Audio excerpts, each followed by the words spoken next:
lead singer named Justin Moore. We don't do a whole lot of bullshitting up here. We just get up here and play country music.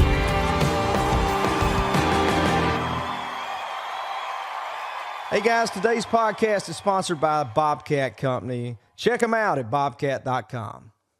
Hey, welcome back everybody to this week's episode of the Justin Moore Podcast. I'm your old buddy, old pal, JR the Handler. Sitting across from me this week is none other than country music's Justin Moore, coming from his home studio in Central Arkansas today. Not quite as chipper as he was last week, but he's hanging in there nonetheless. Everybody who emailed and texted me over the weekend, how's Just hanging in there? I didn't respond to you guys because, as you would imagine, I'm sure, and I wasn't with him, so I don't know. I imagine, I hope it was like he told me it was going to be beforehand, that, hey, we've won some big games. We're way ahead of where we thought we'd be, just looking for nobody to get hurt and have a good game. It'd be great, but not going to be the end of the world if not. So it doesn't look like it's the end of the world. It looks like the sun's shining in Arkansas, and y'all going to live to fight another day. Yeah. Hey, everybody. Thanks for tuning back in, as JR said. And I'm good, man. I didn't take it that hard. I mean, I really didn't expect to win. I didn't expect to get our heads handed to us as badly as we did, but hey, that's welcome to the show. I mean, absolutely. That's a whole different level, like on the campaign. Welcome to the show. Yeah, exactly. That was running through my mind the whole time, to be honest. It was kind of funny, but no, man, that is a whole different level. I mean, if we're all realistic for the most part here, we realize it's going to take a Herculean effort for us to go down there and beat the number 2 team in the country, with 93,000 fans and great fans. And I mean, I didn't expect it. And then we just shot ourselves in the foot right off the bat. And give Georgia credit, man. They played really well. And we didn't. Tough. We had defense is nasty. We had to have everything go perfect. And obviously it didn't. And then that would have just maybe given us a shot. I mean, it could have went perfectly and they still could have beat us by 2 touchdowns. But right. I want to say this though. I was at the game and yeah, man, they whipped our ass on every play on the line of scrimmage. I'm talking every play. And it wasn't for lack of effort. It wasn't for lack of coaching them up. They just got better players than we do. And the margin is not even close. And so I think this is my perspective on it. I think Alabama and Georgia are up here, and 3 through 15, maybe 4 through 15, because I think Iowa's legit. But 3 or 4 through 15, you could put them in a sack, shake them up, and they're all the same. We're ranked 13th this week. I think we could compete and beat anybody outside of 1 and 2. I really do. That's what it seems like. Just national consensus there of that. It seems like now it's gotten, after 5 games now, it looks like that's just the way it's going to be. Like you said, Iowa, Oregon, some of those teams are good, but then everybody else is good. But hey, I tell you one that was surprised to me is out of the top 25, first time in about 5 years, is Clemson, which is wild to think that they I didn't even see that falling off the earth. Wow. But anyway, I know everybody doesn't love football as much as we do, but we got to get that in there because it was a big weekend on it. The tide it's football season, man. Yeah, absolutely. I got to listen to the game. I didn't get to go to the game, but just get you fired up. I was actually driving through Alabama while the game was playing, sitting in traffic, make traffic even better. Everybody's in a good mood, even though you're in traffic. But hey, I want to say this too before we move on. Congrats to your boys getting it done again in a big way. I want to say this about Georgia fans and that campus, etc. They couldn't have been kinder. They really were great. All morning, the morning of the game. And then after, we hung out and had, dinner and found a little sports bar to watch some games, watched y'all's game actually. But they were like, hey, we'll be pulling for y'all the rest of the way.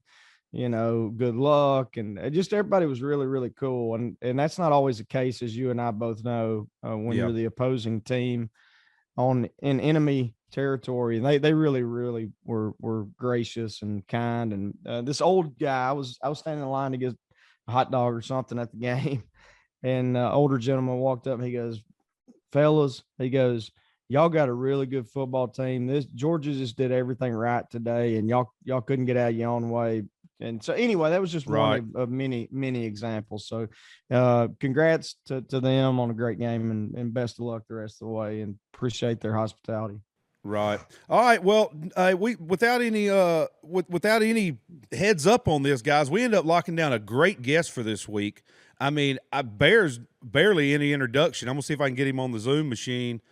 But this week's guest of the Justin Moore podcast is going to be none other than the world's dangerous man, Ken Shamrock. Most dangerous man. Yes, absolutely. So this may be the most dangerous country music and sports podcast in America this week due to our guest lineup we have today. Yeah, pretty excited. I forgot, Cody, I'm sorry, buddy. I forgot to get my my audio running before we kicked off, so you might have to use that Zoom audio for the first couple minutes. Sorry, buddy. But we're getting dialed in here. We're going to get dialed in here with Ken, and we'll take a quick break right this second to go ahead and get our sponsors and station identification going early in this week's episode of the Justin Moore Podcast. Everybody remember to use the hashtag Justin Moore Podcast. And go ahead, Justin.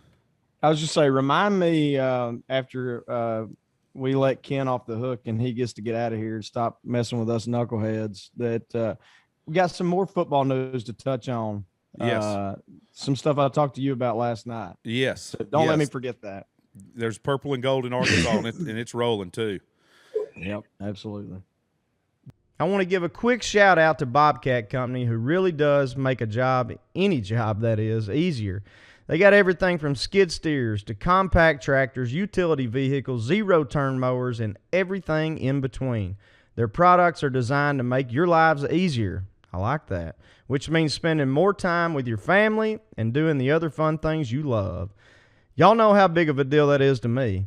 Make sure you visit bobcat.com to see what products might be a good fit for your property. There he is. Brother Ken, can you hear us? I can. How you doing? Hey, good, man. Good to see you. Thank you for jumping on the show with us today. Long time no see. I appreciate you guys having me. Thank you. Yeah, man. Hey, how's I know the first time you and I met, Ken, we met with Sean and Cody out in California. Your son and our producer Cody are good buddies, is how we all linked up. And we met you, I think in San Jose, and I met you outside the bus before the show. And Justin ended up sick that night. It was the first week of a run, and he ended up with the flu. And after that, like everybody, like all 25 of us ended up with the flu. So everybody was like, "What? Ken Shamrock was there?" I was like, "Yeah, I got to talk to him," but nobody else did because everybody else was sick. So yeah, officially, Justin, Ken, Justin. There you go. Yeah, Ken, really nice to meet you via Zoom. Hopefully, we'll get a chance to do it in person next time. And appreciate your time, man, for coming on and doing this with us. I know you got 100 other things you could be doing, but yeah, I remember going to the hospital after that show. And I thought, well, I'm probably just a little under the weather. Comes back, nope, got the flu. So I'm glad that I wasn't around you to give you the flu. Right. But again, thank you for being on here today, man. Yeah, no worries. You sure they didn't diagnose it as COVID? Yeah, that's what I was going to say. For people nowadays, that was something back a couple years ago was called the flu. If anybody remembers, that used to be a thing, right? Yeah, now it's COVID. Yeah, right. Everything. Yeah. But, talking about being busy, man, I was talking with Cody earlier, and he said you're just slamming. I've watched some of your stuff with your Bare Knuckle League you got going on. And, man, it seems like I heard you on Angle's podcast not too long ago and a few other things. You just stay busy, don't you, brother? Yeah, I mean, listen, just because I got done fighting and moved on to another part of my career is that, we live one time, and I feel like I've seen too many people who get done playing football or basketball at a professional level. And then when they're done, they basically think that, life's over after that. You just kind of sit around and just, enjoy your spoils.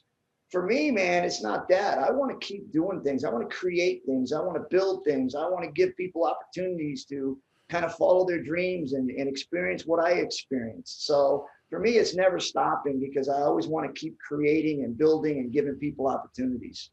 Right. Well, that's that competitive nature, man. And from where you come from, like a lot of us, you know, it's like wasn't a whole lot to start with, and anything you can leave once you're gone, it's just a blessing to everybody around. I think Justin's Can got you some. hear? No, I think Justin's got some difficulties here. Now I've got you. Oh, Now Are I've you got there? you. we're Okay. good. It's so weird. Oh boy. I was Yeah. hearing y'all before, and then so I don't know what. Hopefully, I'm sure whatever y'all got done while I was away was brilliant. So, It was. It actually sorry, was. Ken. He told Ken me was very well articulated his plan now. and you know that you're the one that takes all the beatings, and he just basically called you out, challenged you, and Yeah, right. you didn't answer back. So I guess you assumed you were afraid. Well, Yeah, well, I just basically buried him, and he did nothing about it. So, well, I'm the champ. I am married and I have 3 daughters, Ken. So I'm used to taking beatings. I hear that, man. Yeah, I understand that. Yeah. Yeah. No, Ken was just saying, I was saying, you know, thank him for coming on because he's so busy. He's got a lot going on. You know, he does the Bare Knuckle Fighting League and then still appearances and keeps up with all that stuff. Because, I mean, not only were you are the world's baddest man, you wrestled pro wrestling. I mean, you've ran territories. You've done all kinds of stuff throughout your career. I was telling somebody yesterday when I told him we had you coming on today, and I was like, yeah, I've met him before and I've listened to a bunch of your stuff because I'm a big fan and was through early UFC, which was crazy. Last year in pandemic, I went back and watched 1 through like 15. It was so crazy back then. But then to think that even before that, you're over in other countries cage fighting, like non-televised, non-sanctioned, all that stuff. I mean, but that's part of where you grew up, though. You just grew up fighting, right? It was just tough Cali stuff, right? Well, I mean, my early days as a kid wasn't normal like most kids, man. I grew up in a rough part of Georgia. My biological mother was a go-go dancer, basically in today's world, a stripper. A lot of wrong people at the house. Not that she didn't love us, but she didn't know how to be a parent. She had 3 young kids, and we were left home a lot. Hellions. Met a guy that was in the military, moved to Napa, California. And we thought, okay, now we got a dad and, you know, we're going to have stuff. But because we weren't raised all the way until I was probably 8 or 9 years old, we were just running wild. You got this military guy coming in and he's going to have everything done by the letter. And of course, that didn't turn out well. A lot of beatings, a lot of brutal, you know, situations that happened to us kids till we ran away from home. And then we ran away from home. Of course, we got involved with strong arm robbery, getting stabbed at the age of 10 years old. Ended up in juvenile hall, became a ward of the court, which meant that the state now became my parents. And I ended up in all these group homes and ended up at the Shamrock Boys Home about my 6th placement at 13 years old. And that's kind of from that point on was really just me just fighting and surviving and finding ways for me to be relevant. And I ended up finding sports through these group homes and being at the Shamrock Boys Home and finding that I was actually became important other than this punk kid and everybody hating on me. When I became a good football player as a freshman and a good wrestler in high school, all of a sudden I became relevant and people wanted to help. But prior to that, I was just a useless kid that had no relevance in life other than stealing and robbing kids and beating kids up, to where I found a purpose in sports. And that's where I really started to make a move in the right direction, even though I still wasn't a good kid, but at least I had people that wanted to help me because I was good at something. Right. And you came from where, like you said, you were just wild and you didn't, no fault of your own. You just didn't really have that raising like a lot of the kids you were around. So you were just wild. So until you could harness that energy in, yeah, I get it. That makes sense. I think there's a couple of points that are very important from what you just said. Number one, I was reading about you, and it's almost like life imitating art, that you became this great fighter because it seemed like there was a lot of that, as you just touched on. My dad was actually a Navy brat, and I know you were, if I'm not mistaken, you moved around some because of also being a child of in the military, if I'm not mistaken. But anyway, I read somewhere, and I don't know if it's true, but that when you moved out to California, you had pretty much grown up in the South, which you mentioned, Georgia. And I think it said something to the effect of, you had a Southern accent, so people were dogging on you and stuff. My dad is a Navy brat, and he had just the opposite. When he moved to Arkansas, he had been in England, Hawaii, all these different places, and he had long hair when he moved back, and they're like, oh, the surfer boy. And, he had to pretty much fight his way into people respecting him. But the other point I wanted to make, I think is important, is you see these kids these days, or throughout my life anyway, that you just think, oh, they're just bad kids. Well, they're not necessarily, they're not bad because they chose to be bad. They have no direction in life, no purpose in life. And you finding a purpose or a sense of self-worth, and also others finding a sense of self-worth or purpose for you with, being in sports, is very important.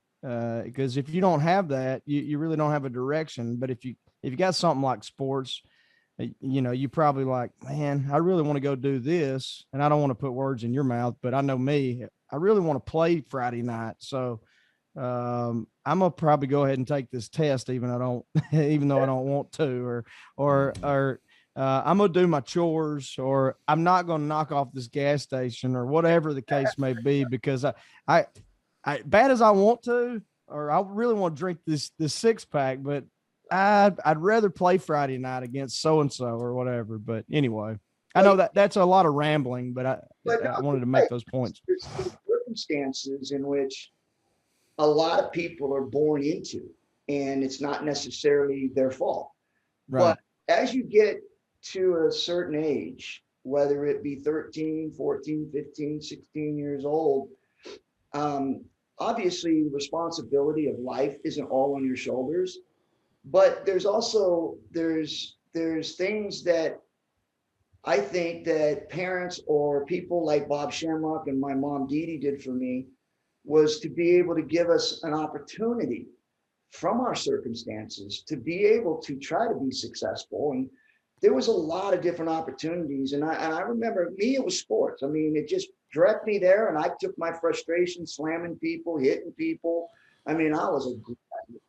But there's people that were different. And the reason why the Shamrock Boys Home was successful was because even though some people were more introvert with it, like they weren't aggressive or they weren't physical, they were more artistic. And there was a kid one time, and I've told this story over and over again, who, when he went to a continuation school, it wasn't a regular high school, he was in a continuation school. And I remember he drew these pictures of cutting all these heads off, and it said, kill them all. And it was a perfect drawing. I mean, the artwork was just beautiful. This kid was probably 16 years old. And instead of a teacher looking at it and seeing the talent, the teacher looked at it and thought, oh, this kid's crazy. He's going to kill somebody. So she sent him home. And they were all talking about how they want to put him on Ritalin and get a psychologist to talk with them. And I remember my mom looked at the picture and she saw the talent. She said, that's really good. I mean, it was good. I mean, the details and the line, the drawing was really good. And she saw the good in it. And she said, I'll tell you what, I'll let you during study hour, because you have to have an hour of study hall every night. And if you draw for 30 minutes, I'll let you draw whatever you want to draw. But the other 30 minutes, you got to do your homework. And if you don't get your homework done, you got to stay until you finish it. But I'll let you draw whatever you want to draw. And this kid drew all kinds of stuff. And the reason we started out drawing was he wanted to shock her, or to get her to go over the edge and go, oh my gosh, you are crazy. So he drew all this wild stuff. But every single time she saw how good he was. And then she approached him later on after developing a relationship with him and asked him, because we were putting an addition onto the home, which was another bunkhouse for other kids to come into the home. And the house was beautiful. It was a beautiful home. And she said, why don't you draw the addition onto the house? See if you can draw the addition. So this kid draws this addition, and I mean, it was elaborate. It was awesome. I mean, it was good. And so she looked at it and said, okay, that's really good. I said, but how do you get that to be reality? And he looked at it like, what are you talking about? He says, well, you drew it, but how do you make it a reality? How do you make that real? He goes, I don't know, we'll buy some wood and build it. And she goes, but before you do that, don't you got to have like specs? And well, he's like, like measurements, how much wood you're going to need to build it, how much distance in each room it's going to take. And this is all stuff way beyond me, right? Like I'm not good at math or any of that stuff, and trigonometry. I'm with you, brother. Yeah. But this kid literally, because of the talent that he had, and because of the interest in drawing this and it looking good, and him starting to feel some sort of relevance of importance, And pride. And all of a sudden, he's like, now he's actually working with the guys that are developing this home and understanding what it takes to build this addition, not just the drawing, but the specs and the design and the measurements from top to bottom to side, all these things that this kid would never have wanted to do other than because it had to do with his drawing. And so now this kid later on becomes an architect, goes to college, becomes an architect, and he's building buildings. Wow. It all started because she saw talent in hurt and pain that he was venting and frustrating through his drawings. That's what he was doing, just like I did in sports, where I was hitting people and slamming people. But I became relevant and good at something because I was within the rules. Now, this kid, all of a sudden, because he was more of an introvert, he was drawing these pictures to get attention, just trying to get somebody to look and get look at him. Yeah.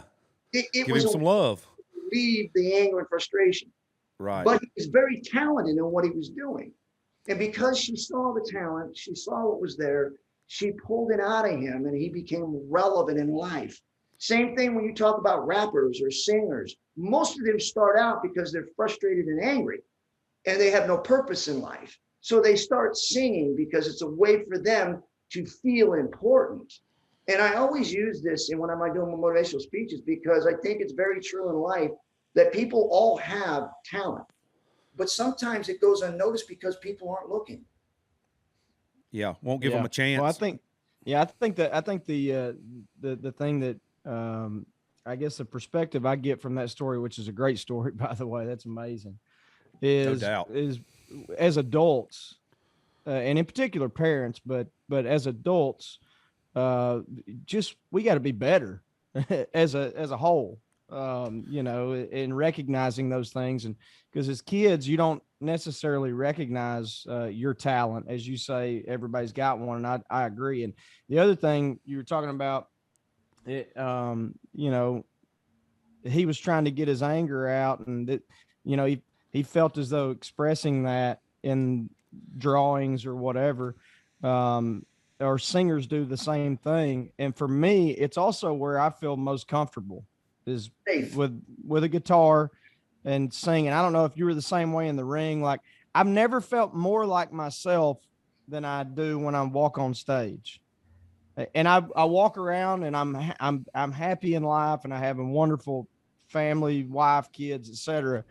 And I feel comfortable being a dad and a husband and all that stuff, but I never feel more like me when I'm on stage. You find a purpose in life. You find something that you feel relevant, you feel good with.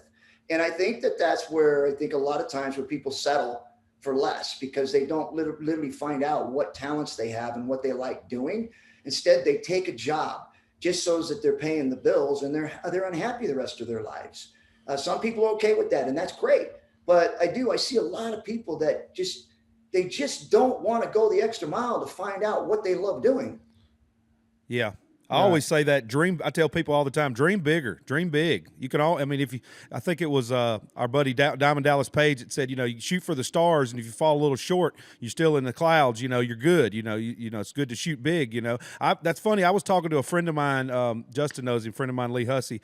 I went back to where I went to college this weekend, until I found my purpose. I went to college for 4 years. The only thing I learned was how to be the social chairman of the party fraternity house, and that ended up being, now I'm a tour manager for a country singer, and all I do is throw a party every night, basically. So right. I was telling the guys that night, I was like, I learned more at the fraternity house throwing these parties and band parties than I did at college, because that's literally how I make a living now, which is funny. We're talking about that. I didn't even think about that. But I was telling my friend's son, who's 22 years old, just graduated college, played college football, bright, tall, handsome young man. And I was asking him what he was doing. He was doing something in insurance from home right now. And I said, that's great. Learn that skill, but do some other stuff. I was like, if you keep your head on a swivel, if something else comes along that intrigues you, look into it. Because even like what we're doing right now, podcasting, I didn't know when I was 22 years old, 20 years ago, I didn't know this didn't exist.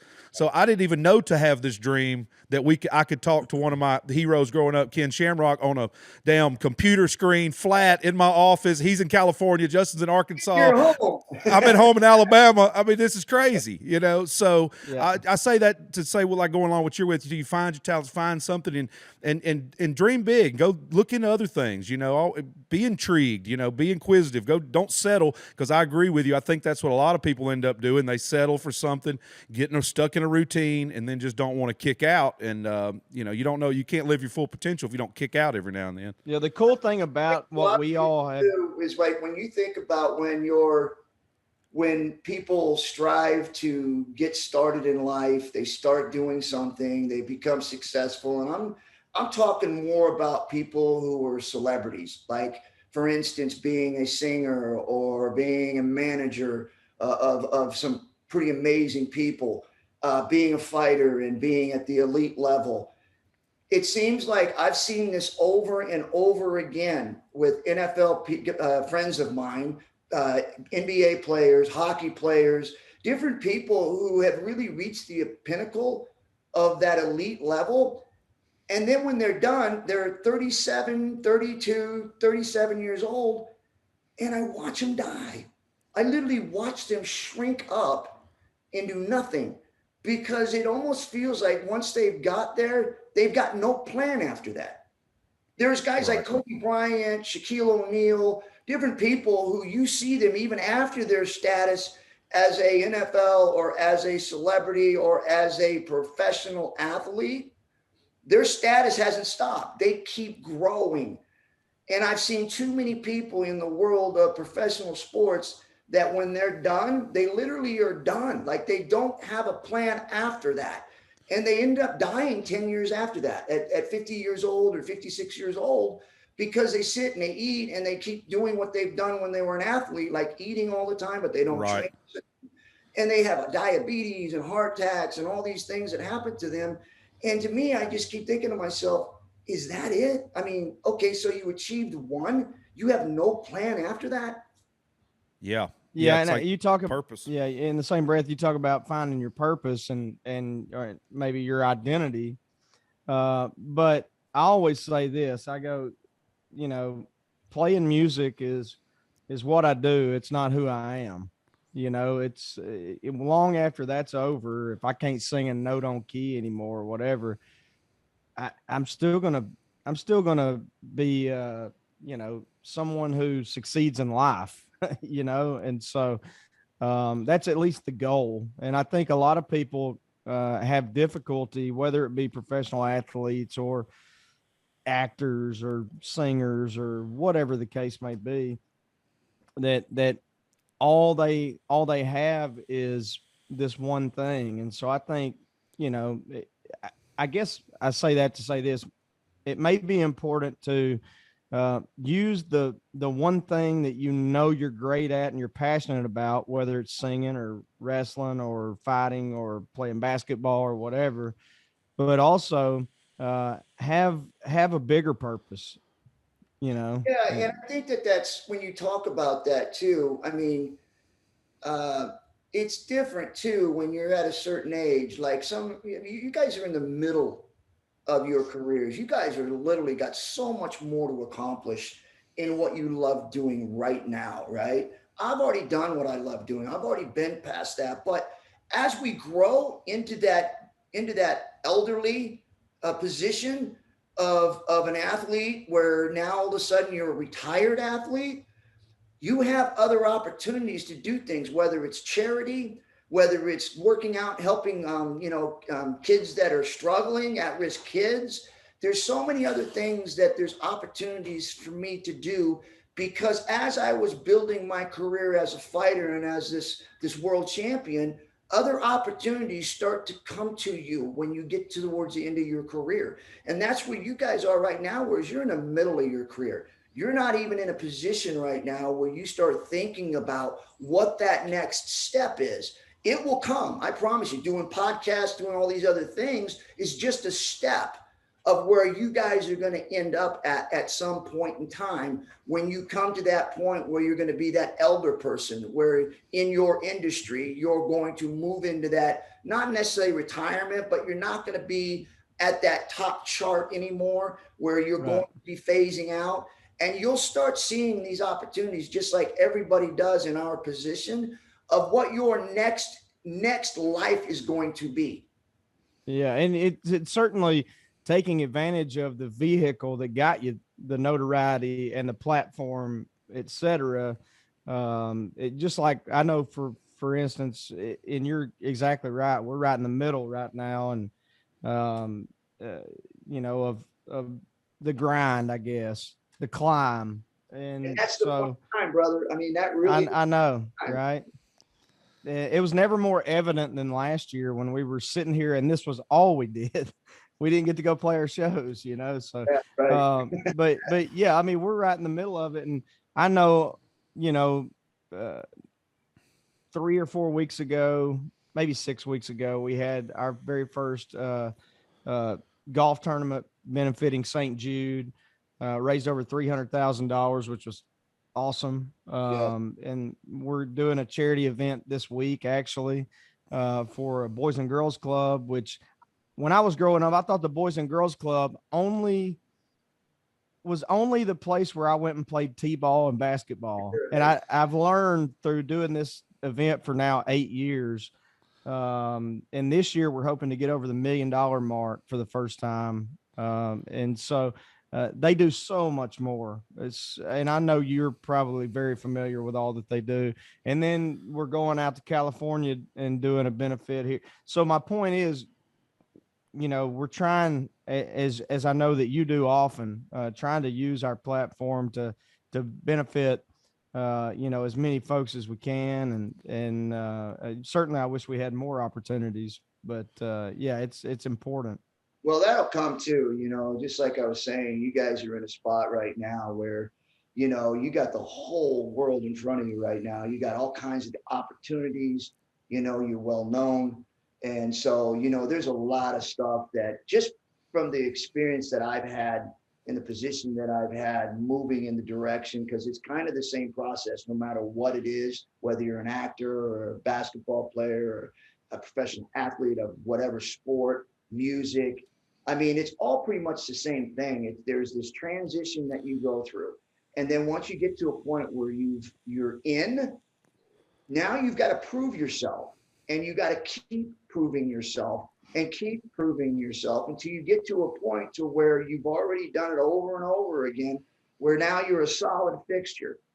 And then it comes to a point where now all these younger kids are coming up, and it's like now all of a sudden your literally mindset starts to change and start thinking about what you've done in your career and all the things that you were able to accomplish and how you can use that to help other people benefit and become successful, or to help other people become better people. And all that will be just almost organically just start happening. Right. Right. Yeah, that's awesome. I want to change gears just a little bit because I don't want to take all your day up, Ken. I know you got a lot going on, but we've talked about sports and we've talked about, you know, the music a little bit.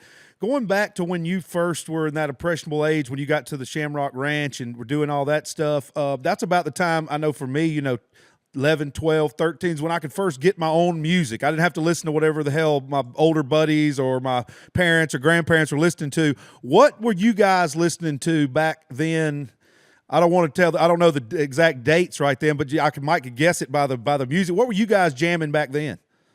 Leonard Skinner, favorite album, One More for the Road. Led Zeppelin, Nazareth, Hair of the Dog. Yes. Yeah. Well, that should have been your theme song. Now you're messing with one, right? Yeah.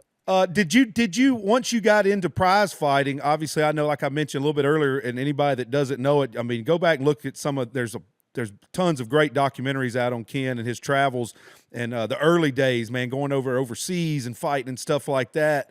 And did you ever get to interact? And then once UFC started, I mean, it started, it wasn't as popular as it is now at first, but it got a buzz quick and it grew real quick. And then it became, for me, I grew up watching Bloodsport and stuff. So it was like Kickboxer and those movies. And it was like, I can't believe this is actually happening, So, so then when you were actually doing all that stuff, you guys, I mean, y'all took it to a level of like movie star level. So were you running with any of your musical guys you liked back then? No, I didn't, because like you said, when I first started, man, I had to go over to Japan, and there was no, I mean, this is how bad it was, right? I would go to Japan, and when I first went over there, I did a tryout over there, and then I came back to the US. And then when I tried to start training, I literally went into a kickboxing school and said, hey, I want to train, but I want to train differently. And they're like, okay, what do you want to do? I says, I want you to kick at me. I'm going to take you down. They're like, no, we don't do that. And I was like, but I just want to train. It was like, no, we don't. They wouldn't let me do it. So then I'd go into a wrestling school and I'd say, okay, I want to punch at you. I want you to try to take me down. They go, what? You're not going to hit me. I said, I don't want you to hit me. And I was like, no, I'm not going to hit you. I'm going to spar with you, but you're going to try to take me. They're like, no, I don't want you to hit me. Because you got to remember this, back in that day, there was no such thing. Right. Yeah. Fix it, right? But you're like, I've seen it, guys. I'm telling y'all, there's people in other parts of the world that are training this way, and it's better than just one or the other. The combo is where it's at.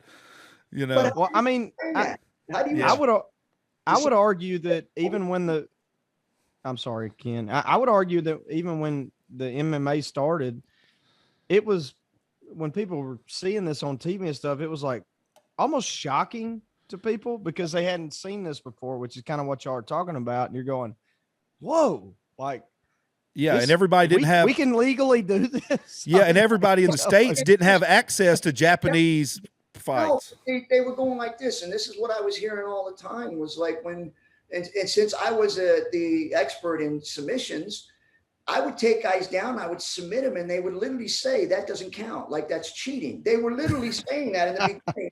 Like, you can't do that. You can't do that. That's cheating. Stand up and fight him like a man. And I was like, no, I'm going to make him tap out and say uncle, because I'm not going to take a 50 chance of he getting a lucky punch. So I'll take him down and submit him.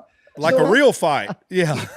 But see, nobody understood what a real fight meant. A real fight to the American people was knuckle up and stand up and fight toe to toe. That's what they thought.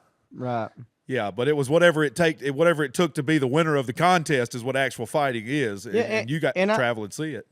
And I'm not familiar at all with a lot of these techniques. Certainly not even close to what you guys are. But my brother-in-law actually takes I don't remember if it's jiu-jitsu or something like that. And he's like, man, and I don't know if you agree with this, Ken, but he's like, it's all about like avoiding contact and kind of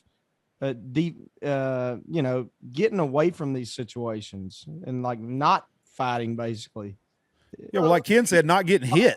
It's like taking the odds out of it. Like, for instance, if I was going to go in and I was going to fight somebody, and I looked at them and they were a jiu-jitsu specialist, I would punch them. But if I went in there and they were a kickboxer, I was going to take them down because I could do both. So for me, it was looking at the odds and what people's backgrounds were and taking them into the waters, in the deep end of the water where they didn't want to be. So I had an advantage on almost everyone, including Hoist, other than Hoist was very, very good at the gi, and none of us understood that quite yet until later down the road we started to understand that. But it was really a very simple thought process for me. It was like, this is not about going out there and trying to measure and see how big everybody's arms are. It was really more about going in and being smart, because I'm not going to go in there and take a punch from somebody when I don't have to. It was that simple. Right. Yeah. Right. Well, there's so much more strategy involved in it than anybody even realizes. I think the average spectator, there's so much strategy going into it. And Ken, I would be curious to know, I'm assuming this is the case, but so if you fight, this guy this day, you're going to take a whole different approach than this guy over here the next day, just depending on, like you just said, whether they're a kickboxer, whether they're this, whether they're that. And you know, you got to be able to win different ways and take different approaches. Just like if you're on a football, if you're a football coach, and you know this team wants to run it down your throat, well, you're going to play, you know, 7, 8 men in the box, and if they're going to throw the ball, you're going to drop back in coverage. You know, drop too deep and just make them throw it underneath. And so yeah, there's strategies to everything in sports. And I did that early on with my career, understanding that, you know, if I've got to fight 3 or 4 times in one night, then I'm going to win my fight the easiest way I can. And that really was my strategy, was going into any of these things, was understanding who the opponent was and where to bring them, where it was going to be more difficult for them to be able to stay in the fight longer. So that's kind of the way I looked at it every time I faced an opponent. Okay, what do they do well? Sometimes I didn't know, though. Sometimes they came in and they would announce him as a karate guy, and he had a high school wrestling background. So a lot of times you just didn't know. Yeah, and there was in the weight classes and all that stuff was not even a thing. I mean, so that goes back to that strategy. You see this sumo wrestler, or you see this, you know, long, skinny, Gracie looking guy. You know, it's like, you know, you kind of get an idea, but it wasn't like now where everybody's going to be within 20 pounds of each other, 15 pounds of each other and stuff. Well, me and Gracie were the two lightest. Gracie went about 175, 180 pounds. And I weighed about 195. So we were basically the 2 smallest guys in all of this fighting, but we were the only 2 that had ground skills. Yep. Wow. So you talk about sports a lot, obviously, and we do on this podcast, but so I know you grew up doing much more than just fighting and wrestling and all that stuff. So what was your favorite sport? And is it still that? Yeah, you know, as I was growing up, I was a natural wrestler. So, I mean, my senior year, I went undefeated before I broke my neck. But I'd always loved football, and I was gravitated to it. I had scholarships my senior year before I broke my neck to go play football. I think it was a 4.46 in high school. Good Lord. And for those out there listening and watching that don't know what that means, that's insanely fast. Like it's really like the top wide receivers, and I would say DBs in college and even the NFL run 4.4s. I mean, that's insane. Yeah, and I was in high school, or not high school, but in college, and I was running about a 4, almost not a sub 4.4, but about a 4.46. So, you know, mid. So, and I went around 220 pounds. So I didn't lose any speed. Actually, I think I got That's a insane. little bit quicker when I got bigger. I got quicker in and out of my cuts when I gotten bigger. So it was something I thought, and I went and had a chance to play with the Chargers. And I believe that was in 89 or 90, I believe it was, just before I started doing the pro wrestling stuff in Mooresville, North Carolina. I had a chance to go try out with them and play, but from my understanding, I didn't want to play offense. I wanted to play linebacker, but they said I was too short because I was 5'11", and they wanted guys to be 6'2", 6'3", be able to see over the linemen. And so I wasn't tall enough, quote, from what they said, to play. They wanted me to put me at fullback. And that was something, especially after me breaking my neck in high school, my senior year, I didn't want to play fullback. I felt like that was going to be a short career for me because everything I was going to get was going to be short yardage, and everybody knew I was going to get it. Just battering ram stuff. Yeah. So what position did you want to play? I want to play linebacker, inside linebacker.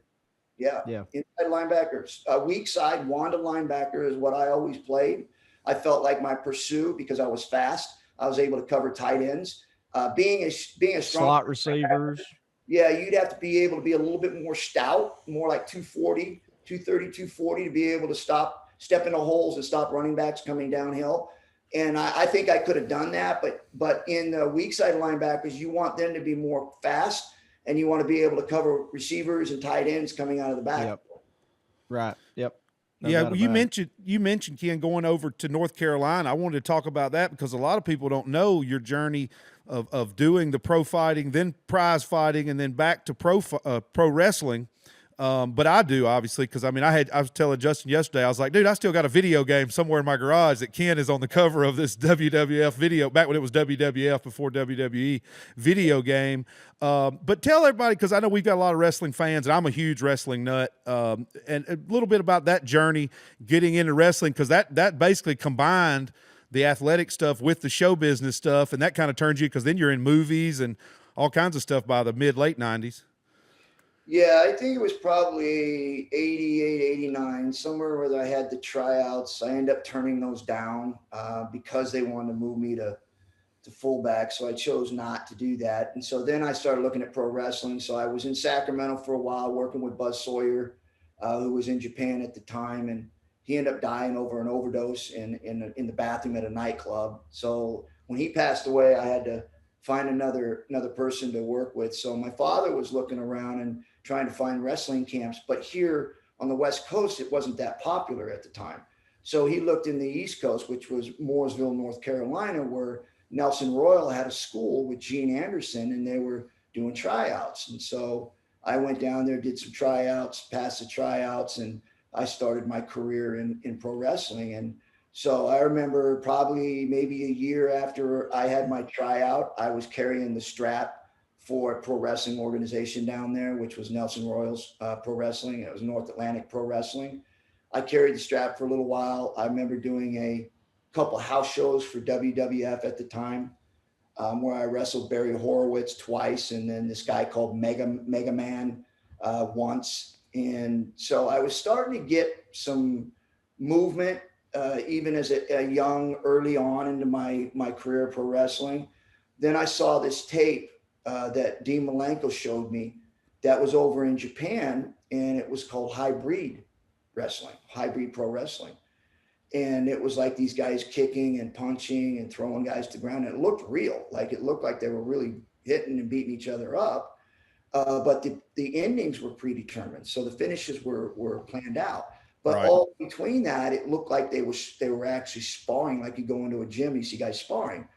It looked like that. Like they were actually hitting each other. They weren't trying to knock each other out, but they were tagging each other. They were kicking, they were throwing, they were doing submissions, doing rope escapes. And I was like, dude, I want to do that. And he said, dude, you don't understand. These guys are literally going after one another. They're just not, the ending's predetermined, but sometimes you're going to get knocked out if you don't keep your hands up. I said, no, I want to do it. So I did the tryout, went to Japan, did a tryout. I had my first match 3 months after that, won my first one.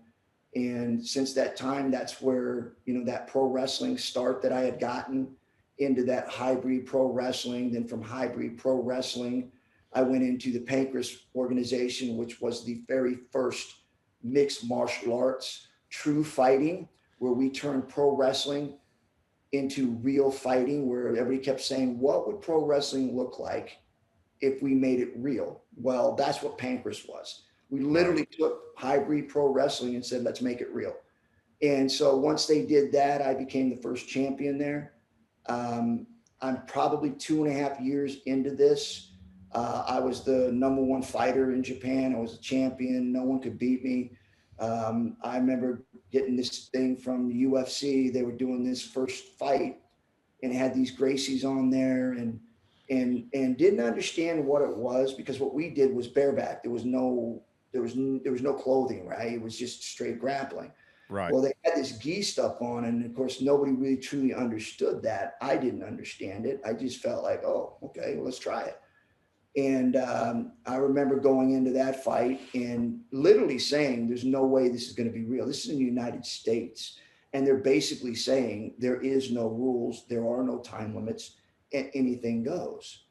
And I was thinking to myself, man, there's no way. So I defend my title in Japan 3 days before I fly to Denver, Colorado to actually compete in this thing. And the whole time in my head, I'm going, this ain't gonna happen. There's no way. They're not gonna let this happen. No way they're gonna let this happen. Look, this is 93. 3, yeah. Like, nobody even knows what mixed martial arts even is.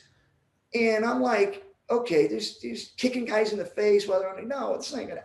Well, we get there. I fly in. I'm thinking, I'm waiting for them to tell me to go. Oh, this is what's gonna happen. They never do it. And so they call this thing what we I didn't understand it, but now I do now. They call a rules meeting. Rules meeting. I'm like, hold up. There's supposed to be no rules. Right. It's like, no. We just kind of want to brief everybody on the scheduling and all this other stuff. And so we get there. First thing they do is they start putting rules in. And this is what most people don't know in the public was when we said no rules, it was no rules, but it was the rules that the Gracies wanted to put in, right? That benefited them. So what they did was they took away my wrestling shoes because they said it was a weapon.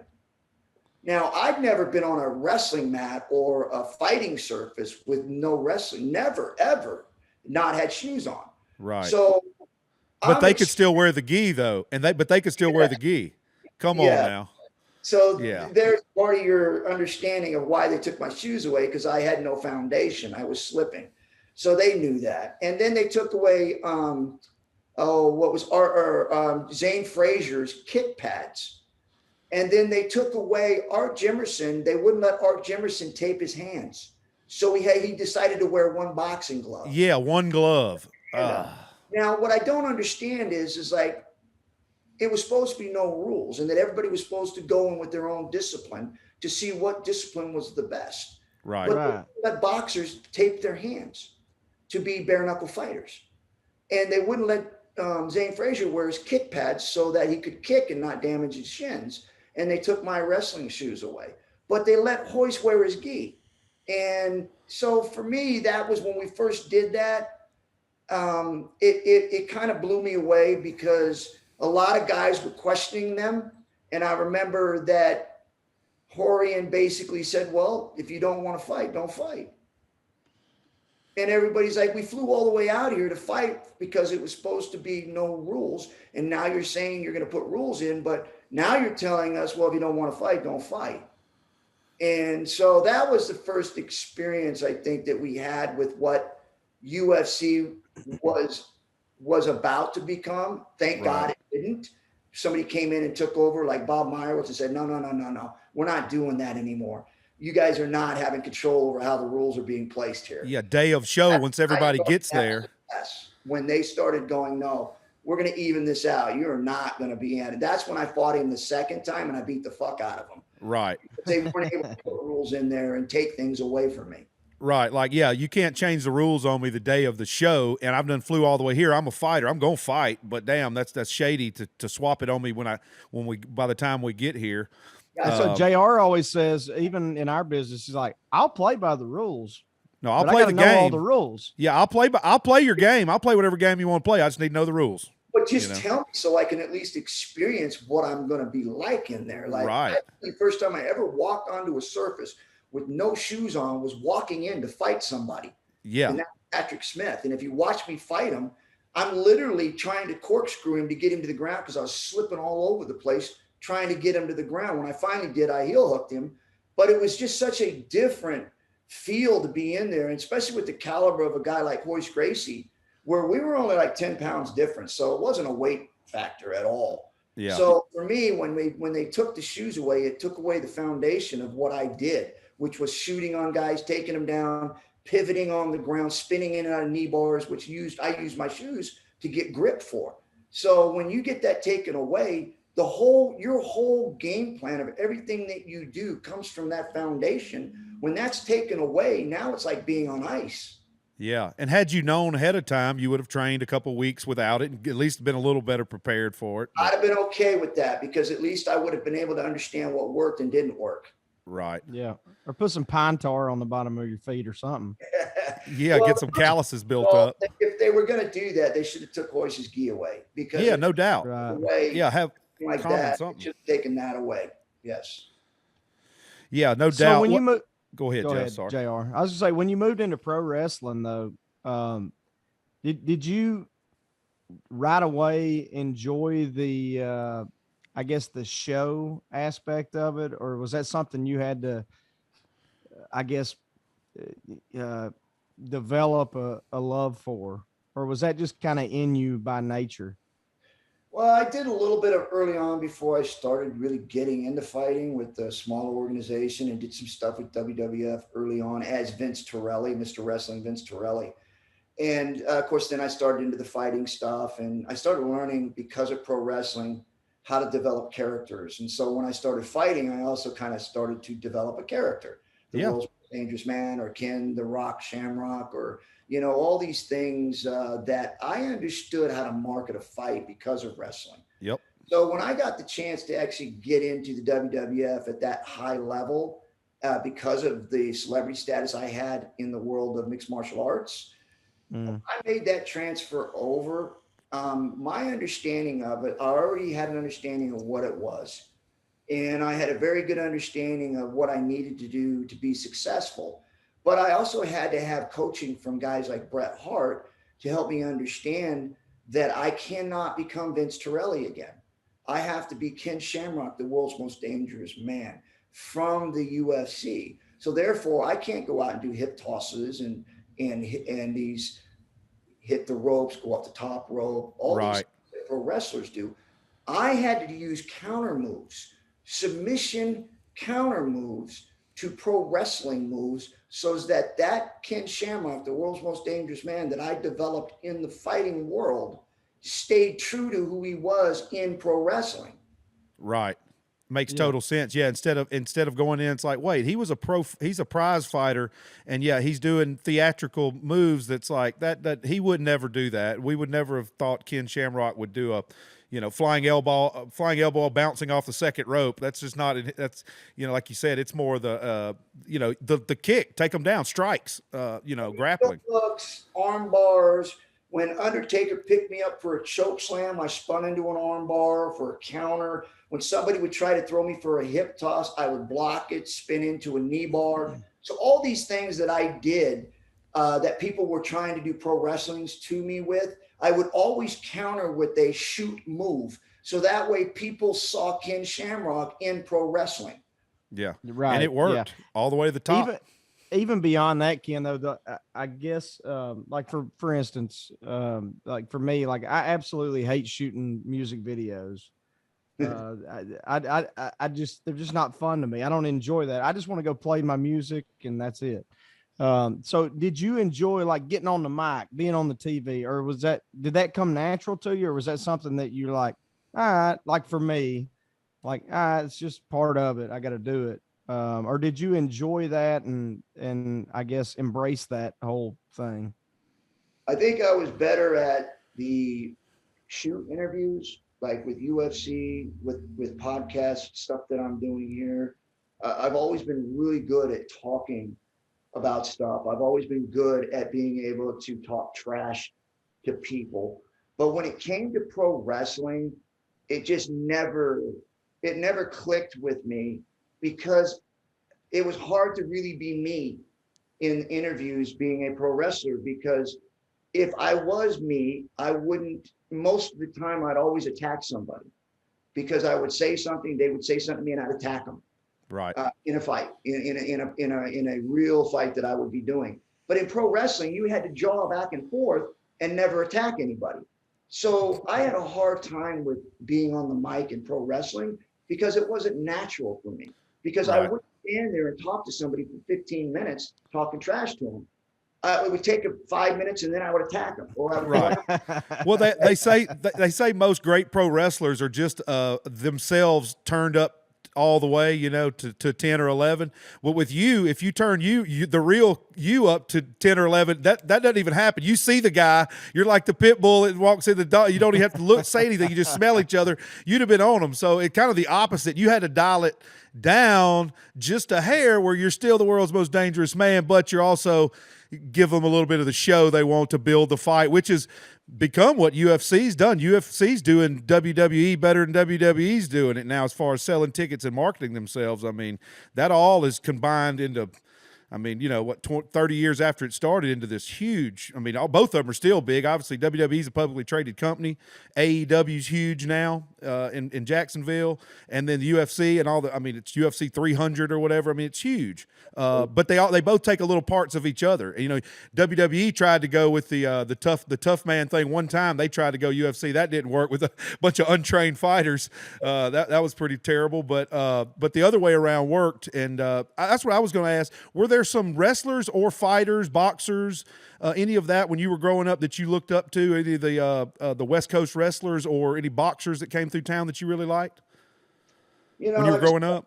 I was in and out of juvenile hall. I was always in trouble. I didn't have TV. And then when I did, and that was when I was at the Shamrock Boys Home, I was either outside on the weight pile, or I was at school, practicing, whether it was football or wrestling. And then when those seasons were over, I was always playing intramural basketball with the City League.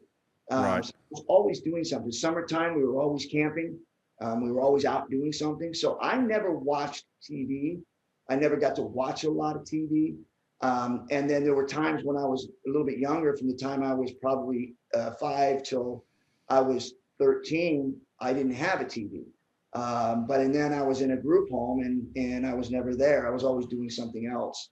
So I never really had that. I think that anything that was close to somebody that I would have thought that I modeled myself after would have been Mike Tyson. I thought that I was always intrigued with the way that he would approach a fight. And if you watch me in the old Pancras days and in the UFC, the earlier UFCs, my look was probably more deadly than even Mike's, or if not the same. And I think a lot of it had to do because he had such an impact on me when he came in to fight somebody, that he had that glare. And to me, I always felt like I wanted to make sure that whenever I stepped in with somebody, not the day of the fight, but the week or 2 weeks before the fight, that they were around me doing interviews and doing these different interviews, and that I had opportunities to talk to them or at them or be in front of them, was that I was going to make sure they knew I was going to hurt them, and I was coming after them and I was going to hurt them. And I always had that attitude and always that mentality, no matter who I was fighting. And I always find something I didn't like about it. After it was over, I was always good with people. I never held a grudge or went after anybody afterwards that unless they did it to me first, right? But majority of the time I was always good. But it was always I watched Tyson do it, and I always thought that was such the art of war. Like, you were not my friend. You were not going to walk out of here without being hurt. I'm going to hurt you. And that you are never going to walk in front of me again. You're never going to want a rematch again. Obviously, we know that's stupid because fighters are fighters. Sometimes it works, sometimes it doesn't. But for me, it didn't matter whether it worked or not. It mattered that I was doing that, and it put me in the frame of mind to go out and do what I needed to do. Yeah. Yeah, got you ready. Yeah. I wanted to have that same mindset, but I'm 5'6" and 140 pounds, so it just never worked for me. Yeah, well, let me tell you this, man.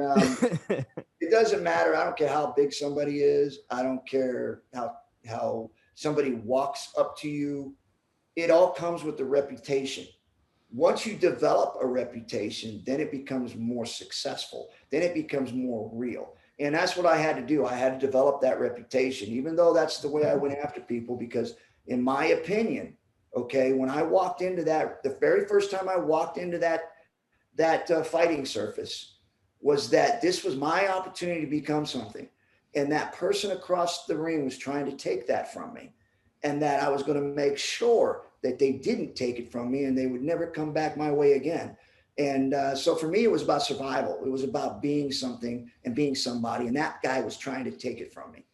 Right. That's a great lead into another question I have for you. We were talking, I'm not trying to just drop a name, but we were talking to Matthew McConaughey a couple of months back. And I said, man, if there's one singular thing that you could point to that made you successful in your career, one thing, like for me, for example, it would be I'm overly competitive.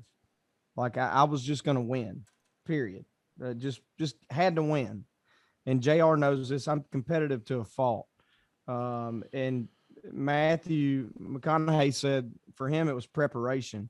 If you had one thing you could point to over your career where you were like, really, this is why, this is the singular reason why I became what I became in my career, what would that be? Yeah, that one's easy for me because I think that the first time I ever really suffered a humiliating loss was when I fought Royce Gracie. And when they took the shoes away from me, I just basically neglected to even think about how that would affect my fighting style. I didn't even think about it. I was going to destroy everybody anyways. And it was that cockiness because I was so good in Japan and I was beating everybody from all over the world and I was the champion. And here I was walking into this event where there was no rules, anything goes. And I just didn't see anybody that was going to even come close to me, that I was going to destroy everybody.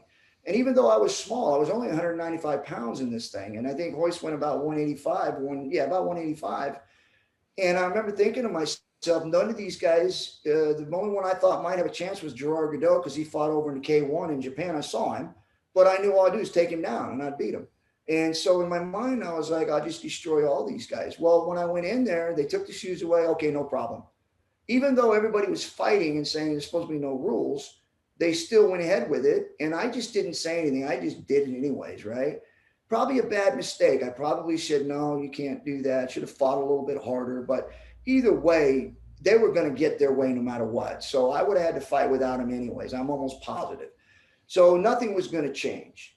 So we would have at least we would have made people aware of it. Like now you got to tell people about it because people don't know because nobody really fought it. So I just think to myself, when I lost that fight, it was humiliating to me because I knew I was better. I knew that I was better than all of them in there. And even with Royce's abilities, because he had so much more skill than me, I had 2.5 years in my craft, which was the stuff I was doing over in Japan, where he had 25 years of experience plus 50 something years in his family behind that. And they've been preparing for this for 10 years for this kind of event. And so everybody was behind trying to catch up to them. But it didn't matter to me because I had lost on pay-per-view and I was a champion in Japan. I let Japan down, company down, fans down, and it was humiliating to me. And I told myself that will never happen to me again. When he was getting the awards, I went to the awards ceremony. I paid my respects. I swallowed my pride. I went in there and shook his hand and gave him all the compliments. But in my mind, I said, that's never going to happen to me again. And I remember when I went back to get that fight again, and I told, not Bob Meyerowitz, but Rorion Gracie, I want that fight again. They weren't going to give it to me. And so I remember the whole time trying to get that fight, they brought me back. And I remember they were going to have me fight through the tournament again and then fight Royce on the other side again. So I said, okay. So I trained for this fight. I go in there. I ripped through my guys. I beat them. And of course, I have a damaged knee. And even though I had the damaged knee, I still won my fights. And I was going into the finals to fight Royce. Well, if Royce goes in and he fights his first fight against Chemo, and Chemo literally wears him out, but Royce ends up beating him in the end, right? And so Royce comes in the next fight, and instead of just allowing somebody, an alternate, to come in and fight the other guy that had won his first fight, Royce comes in, stands in the corner, and throws in the towel, so as that he gets paid for the second round, and the guy that is going to fight into the finals, which would have been me, doesn't have to fight a second fight. So he goes in fresh. Yep. So I'm thinking to myself, what a cheap bastard. The guy goes in there, throws in the towel, so the opponent doesn't have to fight a second fight, which I've already fought twice. So he allows the guy to walk straight into the finals. Well, that's when I said, you know what? I told the media, and again, I had a bad knee, no question. I would have still went into the finals and fought Royce. I was ready to fight. But I went to them and told them, I'm out. They were looking at me, why are you out? I said, because I came here for Royce Gracie. Royce Gracie beat me last time. It does nothing for me to beat anybody else right now. I want him. If I hadn't have done that, they would have dodged me and I never would have gotten that fight. But because I did that, everybody knew I was going to win that fight. Everybody knew that I was going to win that. I knew it, right? But I stepped back from it and said, I won both my fights. I'm in the finals. Let these other guys, or Jimerson or Steve Jenham or whoever it was, let them take it because I want Royce. Because I did that, all the eyes went on Royce. Yep. And all the pressure went on him. because I said, I'm not fighting anybody till I fight Hoist. And I end up getting that fight. And that's why I was able to beat the shit out of him. And that's the first time they put a time limit in, because if they hadn't put a time limit in, Hoist never would have made it out of that fight. When I tell you this, I'm telling you because of the learning experience that I had with that. I lost the first one. I was humiliated. And it all had to do with because of my cockiness. And I said to myself, that's not going to happen again. I went and trained for a 3-hour fight to fight Hoist that second time. 3 hours. A fresh guy every 10 minutes would come in, and I would go for 3 hours because I knew that what I wanted to do to him, because they always said that they were best conditioned, their skills were the best, and their system was the best. And I wanted to destroy all of that myth, is that I was in better shape. My skill sets were better than him. Even though I don't have the experience that he has, I'm a better athlete. And so when I did that, and we actually had that second fight, you could see clearly who the better athlete was, the better skill sets were. And then when he stood up, when the end of the time limit, his face was completely bloody. His face was mashed. And people kept saying that was a boring fight because they didn't understand what was happening in the guard, all the headbutts, all the punches, all the things I was doing to him to pound him. And then when the fight was over, literally they stopped the fight and put a time limit in it. They carried him out of the ring because he was exhausted and I was fresh. Yep. Yeah, you took that cockiness and then turned it into humility and just metamorphosized that into a drive that you were like, I'll never be caught in that spot again. You just hit on it. There were two words that came to mind to answer my question as far as singularly what was the reason for your success. One was humility. The other was determination. At least to me, that's what I heard out of that. Yeah, when you face adversity, and everybody does it through life, okay, and it's no different than anything else in life that you do.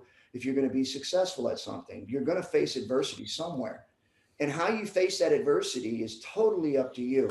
You're either going to lay down and let it pass over, and then do something else, and adversity get up off the mat. Yeah, you're going to fail again, or you're going to attack adversity, and you're going to make sure that adversity doesn't happen again. You don't make that same mistake again. Perseverance. Yeah. That's it. Hey, well, Ken, I know we got to let you out of here in a minute. I wanted to do something real quick. I want to definitely get all the info out there to all of our listeners and people watching on YouTube and listening on all the platforms today. To go to kenshamrock.com. You can find all the info on Ken on there. But I wanted to do something real quick before we talk about what you got going on right now. Is a thing we do on here. We always have the birthday #1 song in the country and country music on the day you were born, since Justin's a country singer and that's the basis of our thing. So February 11th, 64. Does anybody want to take a guess? That's my daughter's birthday. That's my right. oldest daughter's birthday. I have 211 right here. Yeah. She's born in a different year, but same day. Yeah. Really? The 11th? 2/11/10. Yep. And my oldest daughter. Yeah. So the #1 song that week in country music, does anybody want to take a guess on what it is? And it's funny because it is a California. Justin's been pretty good. He's gotten about half of these. What year? George Strait. This is 64. Oh, George, no. This would be Clint Black, right? No. That was 80s, late 80s. The 60s, this is a California guy, huge, television and radio. Buck Owens? Yes, Buck Owens from Bakersfield, California. And the Tiger song, by the Tail. Nope, Love's Gonna Live Here. Love's gonna live here. Love's gonna. I'm sure they sang that on Hee Haw back in the day. Love's gonna live here again. Hey, that's back when they had the twang. That's right. That was Buck and Don Rich singing one from Bakersfield. But that's the irony of how these things work. That was country and western. That's right. That was both kinds. And he would know. Hey, talking about having plans afterwards, Buck Owens was real smart. I don't know if you know that about that area, but what Buck did is his career grew. He started buying radio stations. So he ended up buying most of all the radio stations on the West Coast. So when he was getting done, he was still in the music business because he was running all the radio stations. So there's that life after the biz. Mine's going to be working over here at the Parks and Rec department for about $30,000 a year, being the guy that rides around in the little golf cart, picking up trash and fixing the basketball goals. But they got good insurance and good benefits through the state, so that's my plan. One day I'll need it. But Ken, I know we mentioned it. Yeah, whatever, right? We were talking earlier and wanted to, before we let you go, about what you've got going on now. Where can people find you? What you, any of that stuff you want to talk about before we get out of here? Yeah, we talked a lot about my career and the success that I've had in my career with fighting. And I remember back in the day when I was fighting in the UFC, the one thing that I always felt so, I just felt so privileged to be a part of it was the actual straight up bare knuckle. I felt like if you ever wanted something so pure, that it was like God-given talent. You didn't need anything to make you better or make somebody else better. It was bare knuckle. And I always fell in love with that. And I thought to myself, when they started putting gloves on and they were trying to sell it as being safer, they weren't. They were trying to just protect the guys that were winning and the guys that were doing the punching, not the guys getting hit, because they needed those guys to come back so they can market the guys that are winning. So it wasn't really about the safety of that. And that bothered me in a sense, where it's like, don't lie about how you're trying to protect fighters, because you're not. You're trying to protect your money and your marketing. You want the guys that are winning to stay healthy. So you don't want them breaking their hands. So you put a glove on. You don't care about the guy getting knocked out. And in you fact, still get knocked out. You're just not breaking the guy's hand. And you're doing more damage, right? I mean, in a sense, because you're able to punch him a whole lot more times with no glove, with a glove on, than you would no glove. So I just felt like, man, I wanted to bring back that purity of fighting. I would do that if I ever had that chance. And, I had waited a little while because how the trends are going for a while. And right now MMA was, at that time, was really hot. But then I started seeing this trend change on social media, where you started seeing a lot of these back row brawls and these bare knuckle fights that these guys were doing, and they were getting millions of views. And then you started seeing these different organizations come up where they started to do bare knuckle fighting. The only problem with what these guys were doing with bare knuckle fighting was it wasn't true bare knuckle fighting. They were wearing tape on their hands. And to me, that's even more dangerous. And you're like, dude, that's not pure. That's not God-given talent. And I kept saying to myself, I want to bring that back. And I felt like after there was probably 3 or 4 different of these shows going on, I started seeing these trends move upward. I said, okay, now it's time for me to get involved. And then that's when I actually threw my hat in. I put a good team together, started pushing this vision of the God-given talent, ValorBareKnuckle.com. If you want to go check it out, we've had our first fight. In fact, I'm in a hotel room right now, and we're having meetings with different investors that are trying to get involved. We're raising funds to be able to do our next 4 shows through this year. So we're in that process right now. And so I felt like this is a time to do it. I want to bring education to help people understand that in this industry of fighting, of what has been sold up to this point isn't true about these fighters. It's more dangerous than bare knuckle. Bare knuckle is not dangerous. 4-ounce gloves on a hand and taping your hand is more dangerous than a bare knuckle. And so being able to educate people on that, being able to bring back that purity of 2 guys standing toe to toe, going at one another.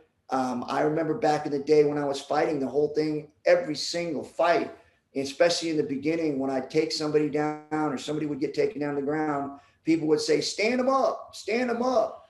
So people really wanted to see that mano-a-mano, 2 guys stand up and go knuckle to knuckle.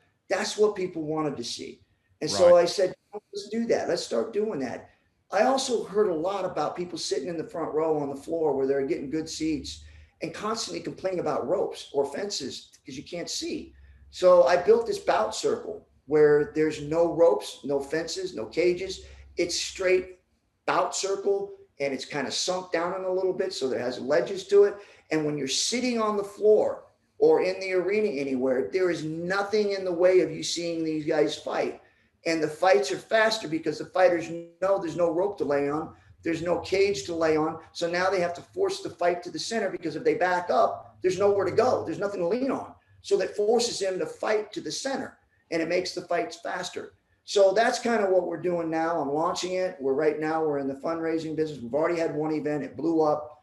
And so we're moving forward with this. We've got some great opportunities coming down. And in the next probably 6 months or so, we're going to be doing our second show. And up to this point, we've been self-funded, but at the same time, we're going to make sure that we raise enough money to be able to do at least 1 year worth of shows. And then from that point on, I think that we won't have to worry about it, because I truly believe this is the next big combat sport, and that is Valor Bare Knuckle. And you want to check us out, go to valorbk.com. ValorBK.com. Awesome. Yeah, definitely. And I'll make sure to get Cody and Sean together and get us the info on that, because if we're ever close, I'd love to come to one of those. And next time we're in the area, or if you're in the area we're at, love for you to get to a show. So yeah, everybody go check that out. And anybody out there listening, if anybody is in the biz and stuff like that, knows anybody wants to get involved in that, I'm sure there's a way you can reach out to Ken and his management team and see about getting in on that action. ValorBK.com, and then KenShamrock.com has the links to all Ken's stuff. Again, thanks for coming on today, brother. We appreciate you. And hopefully we can get to one of those, and I hope you keep it going. I'm definitely going to keep my ear out and watching and watching as that progresses, and hope nothing but success for you, brother. I appreciate that, man. We'd love to have you come on there and sing the national anthem. There you go, Just. You don't want JR doing it. I'll do it. How about that? Yeah, right. Yeah, right on, dude. No, I would love to, and to piggyback off of JR, man. Thank you so much for your time. I know it's very valuable, and we certainly appreciate it. And again, apologies that we didn't have the opportunity to actually meet and do this in person when I was out in California and got sick, but hopefully we'll get to do it in person next time. And really, really enjoyed this, man. Thank you so much for being on with us. Well, listen, I appreciate you guys, man. Thank you for the opportunity. And let's stay in touch, man. See if we can't get you out there and maybe open up a show for us. No doubt. No doubt. Hey, Ken, who you like in the NFL this year? I watched the Chargers play last night. Boy, they look tough. Yeah, it would be really, really hard pressed to go against Mahomes, even though that defense is horrible.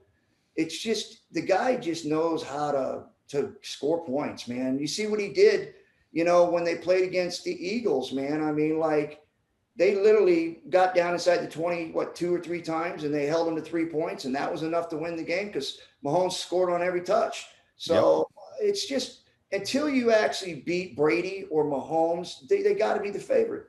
Got to be. Yeah, well, Brady the other night put it on the Patriots. Mac Jones hung in there, but Brady, I mean, at 44 years old, nobody thought anybody could do it at that level at that age. But yeah, be interesting. We'll circle back with you towards the end of the season, do a recap, and I want to keep up. And anytime you want to jump on and talk about any of that, Ken, please do, brother. We hope to see you soon. Appreciate you guys, man. Thank you. Thanks, brother. Thank you, brother. Appreciate it. Cool. Well, how about that? Didn't expect that lesson today. I know I've heard Ken on several things before, but man, some of that stuff I've never heard. And what an interesting guy, well spoken, got a lot going on, good drive. I mean, that was cool. Very, very articulate, man. What a great guy, and some great life lessons in there, and just super interesting. I mean, his story, and I mean, like I mentioned early on. In the interview, I mean, art imitating or life imitating art, and I mean, he just fought his whole life. Yeah, it still looks like he will just rip your head off. Oh yeah, I mean, his arms were like as big around as my desk. But, yeah, right. Just unreal, and really appreciate his time for sure. That was awesome. You don't think he's still a little upset about the UFC changing the rules on him, do you? You think he likes Hoist Gracie? Yeah, I'm on his team. Whatever he says, I don't even care. I'm on his team. No, thank you, Ken. Yeah, it was like we mentioned earlier, Cody, our wonderful producer and brother, and works for our management team. We love him so much. He does so much for us on the podcast and outside the podcast. He and Ken's son went to school together in Nevada, which I didn't get to. Sorry, Cody. And it is Nevada. Yeah, no, we listeners. didn't get to that. I feel bad because we didn't. But well, we could talk forever. You know how we do. But I will say this: it was funny. I know we've talked about it on here before, but it is Nevada. It's not Nevada. I had this talk with my wife and some of our neighbors Sunday night while watching football, grilling wings. I don't know how it came up, but I was like, no, y'all, it's Nevada. And they said it about 10 different ways. They were like, that's what I say. That's what I was like. No, I'm telling y'all, it's not Nevada like everybody from the South thinks it is. It's Nevada. So anyway, Cody and his son went to school together. We've met Ken that time, and well, yeah, what a nice guy. I'm sure we'll do it again soon.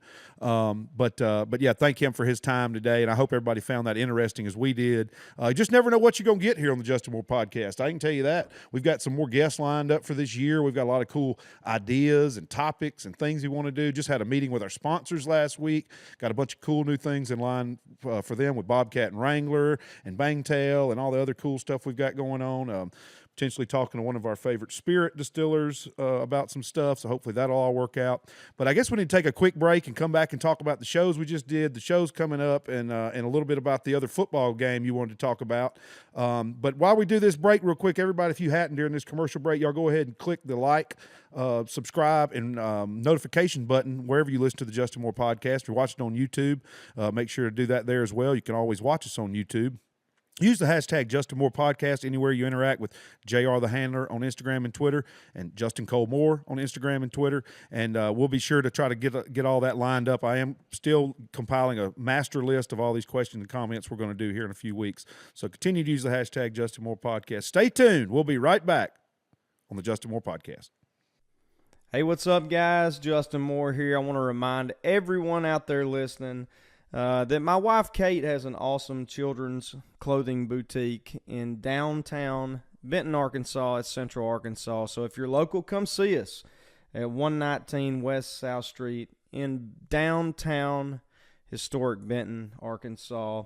Again, that's 119 West South Street in Benton, Arkansas. And if you're not local, we ship everywhere. So you can find us at shopthislittlepiggy.com and see all that we have to offer. All that my wife Kate has to offer, I should say. Facebook, you can find us at Shop This Little Piggy AR, and Instagram, you can find us at Shop This Little Piggy AR. But check us out. It's called This Little Piggy, and see what we got to offer. ShopThisLittlePiggy.com. Hi, y'all. This is Brandon Bing, singer-songwriter and whiskey maker. You're tuning in to the Justin Moore Podcast. Visit EasyLiquor.com to grab your bottle of Bangtail Whiskey and join the Blue Collar Swaller family today. Follow us on all socials at Bangtail Whiskey for more news and updates. Now pour Jigger and take this 8-second ride with us. Hey, gang. As y'all have heard, the Justin Moore Podcast has recently teamed up with Wrangler. Wrangler has been an icon in authentic American style around the world for more than 70 years. With a rich legacy rooted in the American West, Wrangler commits to offering unmatched quality and timeless design. As y'all have heard me and Justin talk about on here, George Strait and Alan Jackson, they're Wranglers. We wear Wranglers too. Its collections are also for men and women, children, to look and feel great, inspiring those who wear them to be strong and ready for life every day. Wrangler is available in retail stores worldwide, including brand flagship stores in Denver and Dallas, department stores, mass market retailers, specialty shops, Western outfitters, and online. For more information, visit Wrangler.com. And you know you've heard it here, and you've seen it on stage, the Justin Moore Podcast. Dang glad to be partnered up with Wrangler because we're big fans and have been for a long, long time. Can't go wrong with a nice pair of Wranglers, y'all. I wear the Wrangler Retro. Justin wears the black one some. It's my go-to. I get mine at Academy. So if you're around an Academy or just about anywhere, you can get you a pair of Wranglers, whether you want to look like George Strait, or you want to look like JM, or you want to look like me. You can get you some Wranglers, and you can do that. Whether you're in North California or South Alabama or Montana, Texas, Ohio, Wyoming, wherever, a pair of Wranglers will get the job done. Long live cowboys and plowboys. For more information, visit Wrangler.com. All right, everybody, welcome back here to the Justin Moore Podcast, this being Season 3, Episode 32. Justin, can you believe we've been doing podcasts this long? No, I really can't, man. So this is probably, what are we, almost 100 in? Or something like probably that? 80-something, maybe. Yeah, we need to figure out how many we are exactly. Yeah, and we've had some great guests. And I want to yeah. thank Ken Shamrock again for coming on. We didn't really prep you guys. Yeah. Yeah, great before guest. we started, but pretty awesome to have him on. And JR mentioned we have some other guests lined up. I know we got Parker McCollum coming up here next week or the week after, maybe. Yeah. Got our buddy Lee Bryce coming Bryce on. is upcoming. And, Hey, and I haven't even told some other folks as well. Yeah, I hadn't even told you that. You know how Hauser dodged me, and I'm gonna call him out because he's my buddy from Mississippi. But Hauser, he didn't dodge me. Hell, it was during the pandemic. I know he was busy, but every time I'd hit that joker up, he was doing something. I was like, son, you on the go more than anybody I've ever seen during a pandemic. But I finally hoodwinked him. I got our people to get in touch with his people. I had to go. He likes playing Hollywood. I had to go Hollywood on Hauser. So we went above his head. Yeah, we had to go around where he couldn't dodge my text anymore. Oh man, I'd love to, but I'm in Maui playing golf. Or I love to, I'm in Miami on the beach. I'm like, well, you call me and I'd go do some of that with you. But anyway, yeah. we do have some great guests. We had your wife on last week, which was great, and we've had some great sponsors and great contributors to the podcast, along with all you people who listen and watch this podcast each and every week. It helps us so much that y'all interact and do all the things that we ask to do with the like and subscribe and notification buttons. That's what keeps us going. Leaving reviews. Need it more than ever. Y'all spread the word. Tell your friends to listen. Share it on Facebook and Instagram and Twitter when you see stuff. I want to give a shout out real quick to some of our buddies that sent us some swag. Our buddies over at Whiskey Riff. Y'all can see this on the YouTubes there. They sent us some new shirts. Those are cool. And I hadn't showed you this yet, Jess, but our dear friends, our new buddies, one of my old buddies and some new buddies too, sent us some Blue Otter polarized sunglasses. These are super sweet. I cannot wait to wear these on the road. Got you a new pair too, Jay. I hope you like them. Got Tanner and Jeff some. I need to throw these away. Yeah, right. Yep. Next week on the podcast, Justin will have a pair on as well. But thank you guys for sending us that stuff this week because along with you guys, Wrangler and Bobcat and Bangtail and all the sponsors we've had, Ranch Water and Founders and everybody who's helped us along the way, that's what keeps this thing going. So thank you guys for that. That Bangtail's good too. I know, right? I hadn't tried it. Try it. It's really, really good stuff. I'm making Manhattans out of it. It might be one of my top 2 or 3 to make Manhattans with it. Yeah. So moving forward, I don't know that we mentioned it. I know that we mentioned it last week, but I want to mention again, we got a brand new single out with A Woman You Love. That's why Kate was on the podcast. We were celebrating our 14th wedding anniversary. And I'm banned from Larry's Pizza forever now. But it was fun to have her on and all that good stuff. But we mentioned football. Yes. Before I said, don't let me forget. So my oldest daughter, Ella, you guys have heard me talk about her a number of times on this podcast. She's way into sports. Really, all my daughters are. I don't know how they've been influenced to be into sports, but they are. I wonder how. Yeah, but she came up to me last year and said she wanted to play football, and I said, well, I don't really see a point in it, but I guess you can. And with COVID and everything, it didn't end up working out, and she didn't play and all that. But long story short, she came back to me this year. She's like, Dad, can I please play football? I said, yeah, I guess. Let's go for it. And so she just had her second game last night. She plays again tonight, actually. And she was the captain, huh? Had her second game last night. And the first game, I don't know if timid is the right word, but she was a little hesitant, maybe. Okay. But she's playing safety. So nothing behind her, try to go get in on the run, go knock them out of bounds if they catch a pass, whatever. She was a little hesitant, week one. Last night, she had like 3 or 4 tackles, almost had an interception and might have taken it to the house if she'd have gotten it. But she got a little taste last night, so I was proud of her. Also, her best friend, Kennedy Barrett, she had a touchdown on a reverse, and then she had a 2-point conversion on a pass. And so just wanted to give them props. And yes, they were the captains for the game. So I sent JR a few pictures. We'll probably post a couple of those on our social sites, but it's pretty neat pretty neat. I love the. you know? I gotta say, I love the one where they're the captains and the little boy standing across from them. Yeah. Is smaller than them, and he's looking like these two girls are about to beat me. They both got pigtails. Yeah, but they're bigger than this kid. They're carrying their helmets. Yeah, and they're way bigger. And he's girls, looking up. He's looking up at him, probably going, "I want to kiss them." Yeah, right. He's like, they sure are pretty, but they're huge. Of them. Yeah, but they're way bigger than me.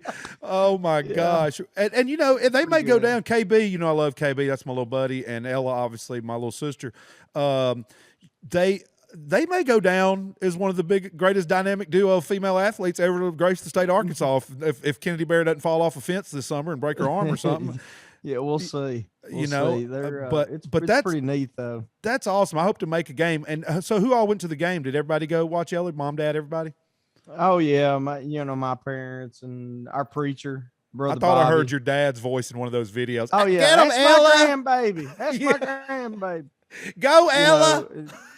And she did let a kid run by her one time, and I'm like, that was pretty pathetic effort. And my dad's going, well, they're playing her like 60 yards deep. And I go, well, then how did they get by her if they're playing her 60? And she's the safety. She's supposed to be playing deep. Like, what are you talking about? Of course. Yeah.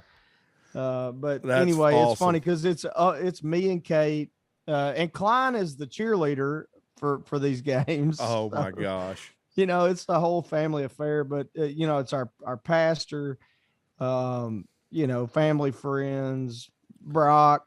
Oh yeah. Caden and Audrey, and then that's my cousin and his kids for those out there listening. Yeah, and Jackie B and all that. Yeah, bunch the whole bunch. You know? So yeah.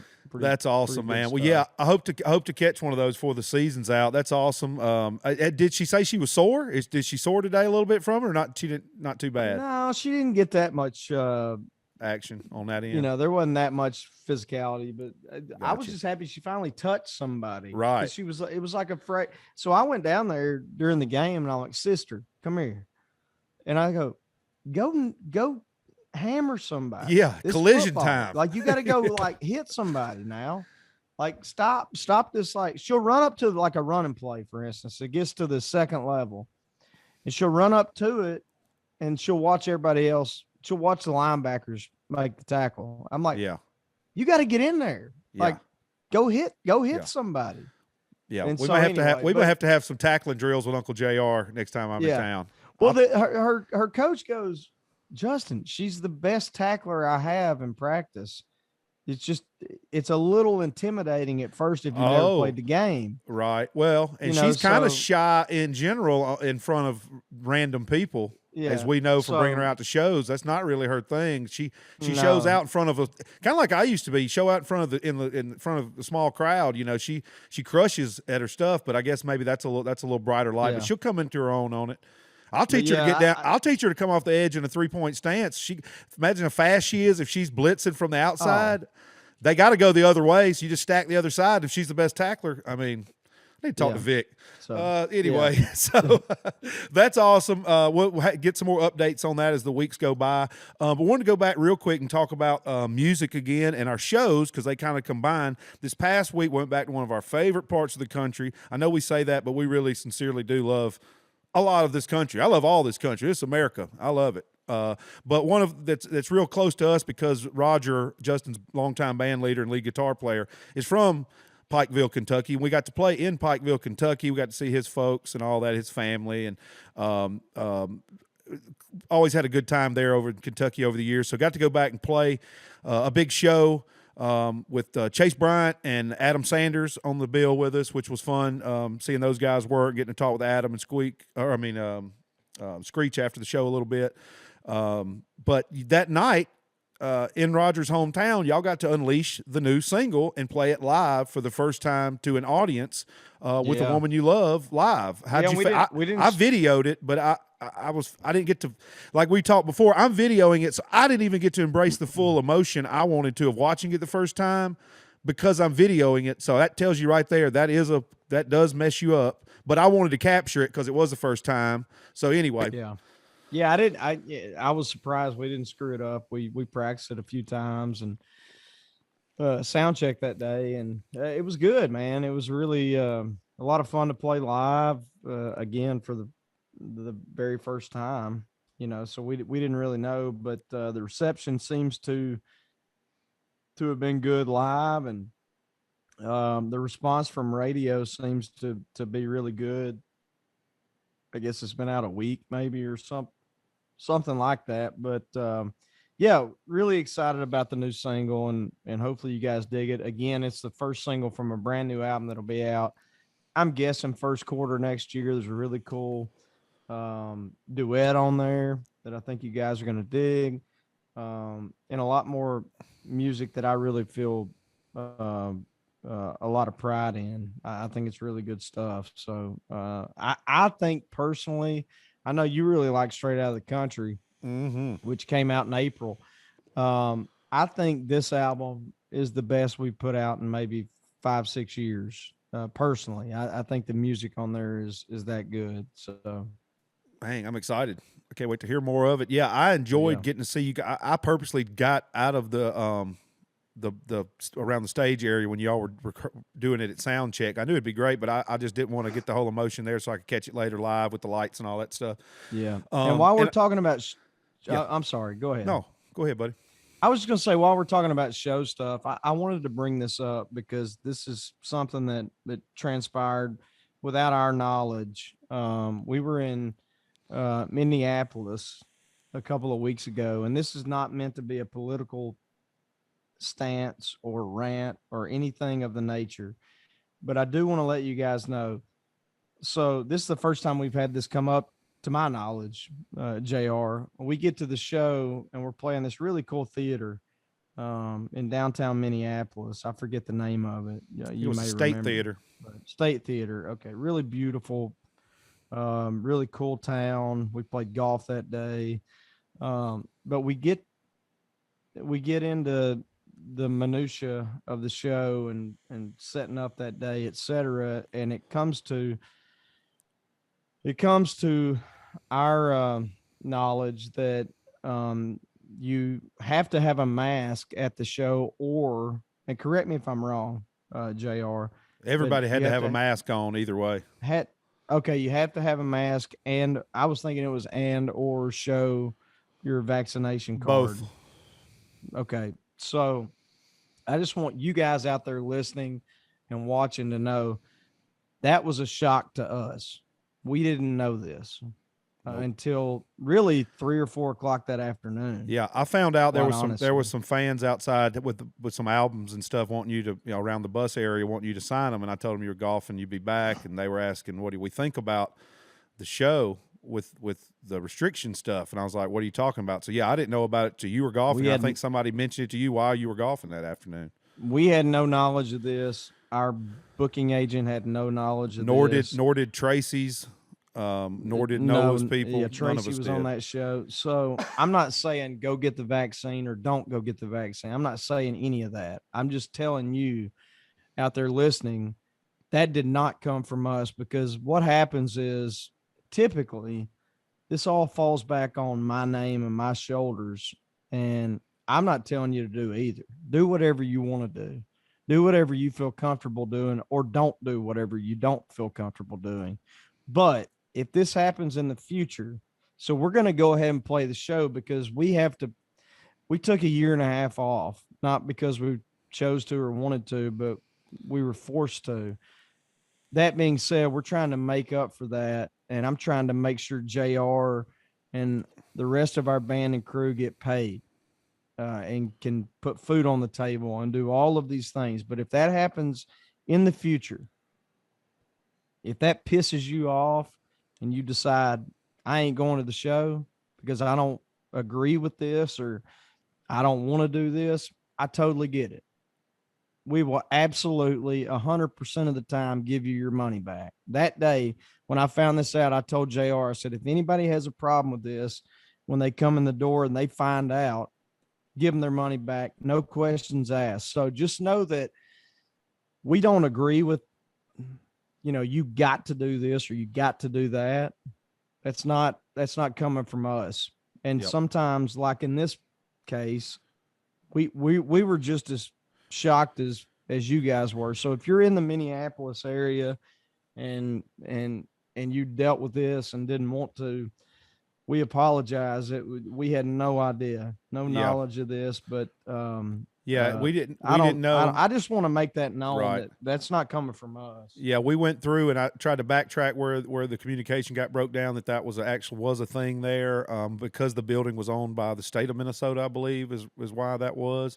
But yeah, we had nobody in our camp or Tracy's or even the promoter rep on site that day had any knowledge of this until we got there, that it would have these things. So hopefully everybody knew about it.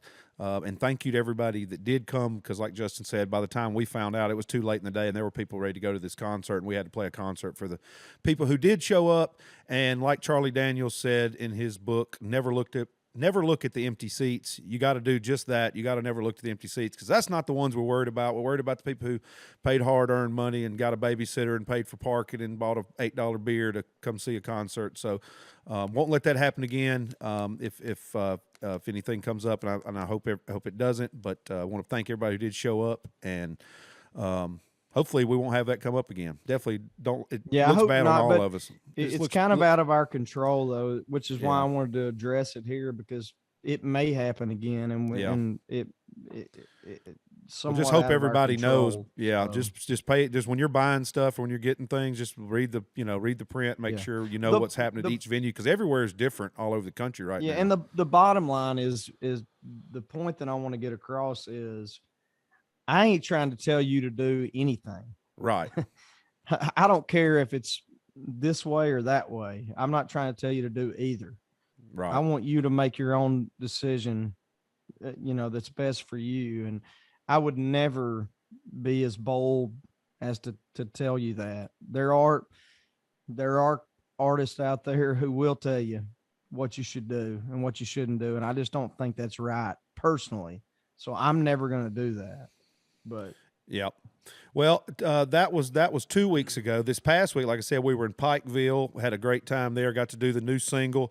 And I was going to say a minute ago, that's where I was going with that, was I didn't hear the new single during sound check, but I tell you one I did hear during sound check that I am stoked about, that anybody coming to some shows here before this year's out is probably going to get it, either during the show or maybe in an encore setting, is Travis Tritt's Anymore.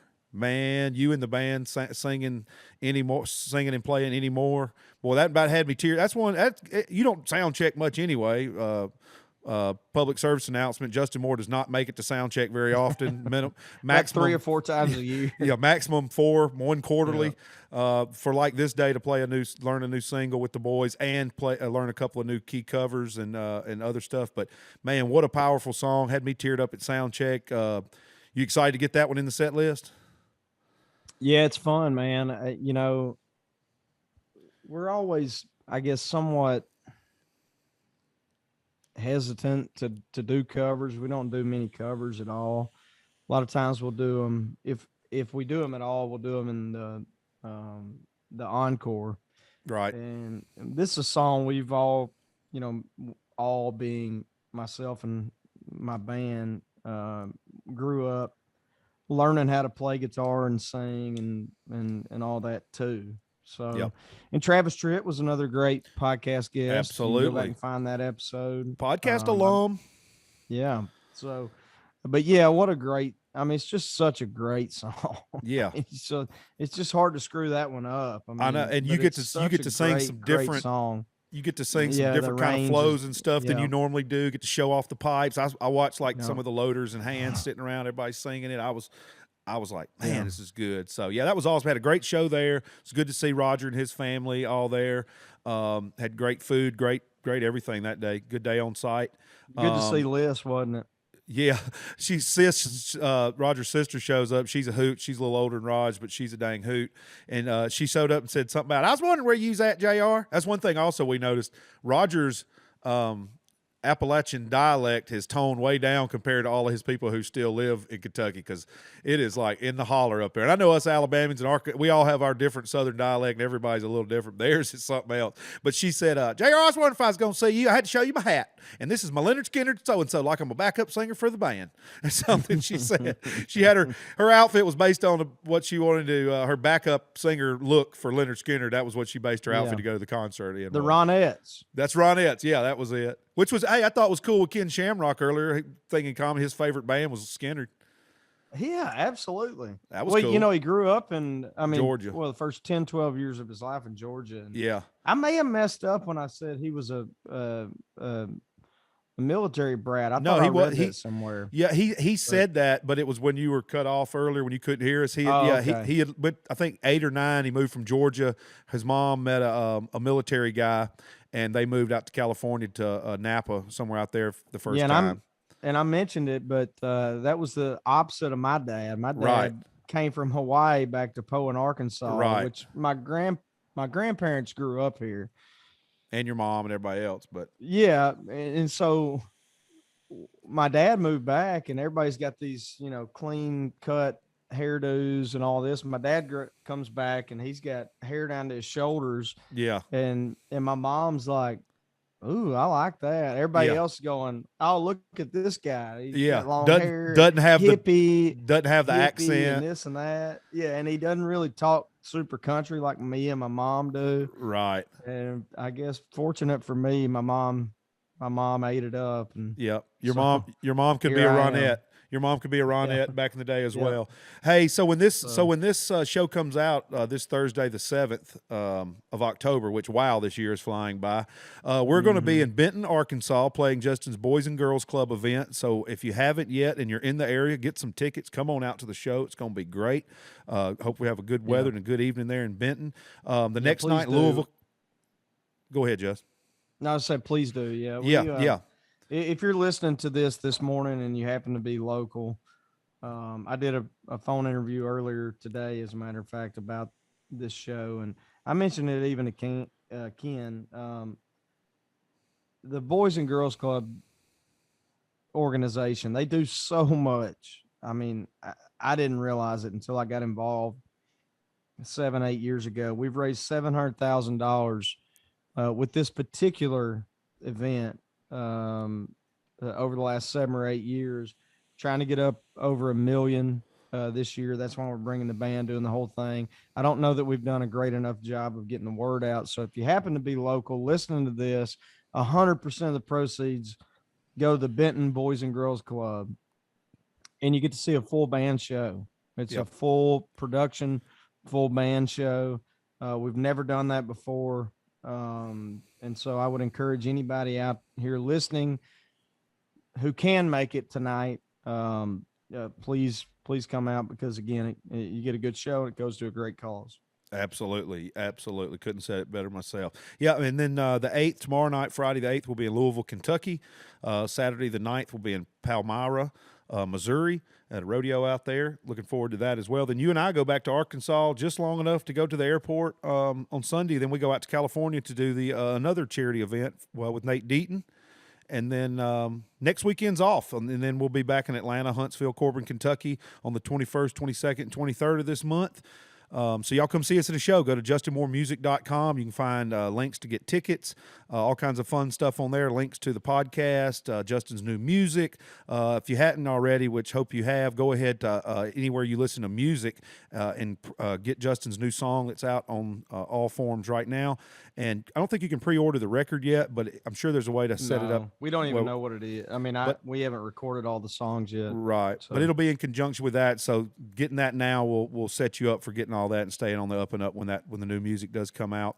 And remember to go to the Justin Moore remember to use the hashtag Justin Moore Podcast when you're interacting with us on social media. JR the Handler, Justin Cole Moore, and was talking about the new song. I actually did get that video, and I tried to put it up on my YouTube channel. So go to jrthehandler.com and go to the YouTube channel through there. I think I got it up. I don't know. First time I tried to do it, but I just thought it looked great. Derek had the lights rocking. Jeff had y'all sounding good, and I just kind of stood on Jeff's box and recorded the whole thing. So I thought it was cool, sounded good. If you want a live version of the new song, you can go find it there. Yeah. And until next week, I'm JR. That was JM. Thank y'all for tuning in. Spread the love, spread the word, and come see us at a show. Yeah, absolutely. Thanks again to Ken Shamrock for being on. The most dangerous man alive on earth. The world's most dangerous man. The world's most dangerous man. There you go. But what a super nice guy, and appreciate him coming on. And as JR said, we certainly appreciate it as well. Like, rate, subscribe, hit the notification button so you know when the next video is coming. And we'll see you next week. Thanks, everybody. Hey guys, today's podcast is sponsored by Bobcat Company. Check them out at bobcat.com. For any of you first-time listeners out there, at the end of each of our episodes, I like to do a little reading out of a book I've had that I've got a lot of use out of over the years. The book is by Mr. Charlie Daniels, and the book is called Let's All Make the Day Count, The Everyday Wisdom of Charlie Daniels. Number 23, treasured words. Gray hair is a crown of splendor. It is attained in the way of righteousness. Proverbs 16:31. My grandfather, or granddaddy as I called him, was born in 1895 and was a master woodsman. He could build a house or a boat, plant and harvest a crop, run a trot line, skin a deer, and he had a head full of common sense and know-how. I learned a lot from my granddaddy, and quite a few of the old folks who crossed my path and passed on hard-earned wisdom and practical advice. I come from a day when people depended on themselves, accepted reality, and dealt with each situation as it came up. Without safety nets or health insurance, they lived in a smaller world. They chose to devote their attention and energy to taking care of the things they were able to handle and leaving the rest to the Lord. They knew all the shortcuts, the best fishing spots, where a big buck was apt to cross the road, the proper way to fell a tree, or the right spot to dig a well. Their word was as good as gold. Their counsel was wise and enlightening, and honestly came as natural as breathing. Never let gray hair, advanced age, or the fact that an elderly person may be out of touch with the times fool you into thinking there's nothing to be learned from them. Old dogs are slower, but they know more tricks. Let's all make the day count.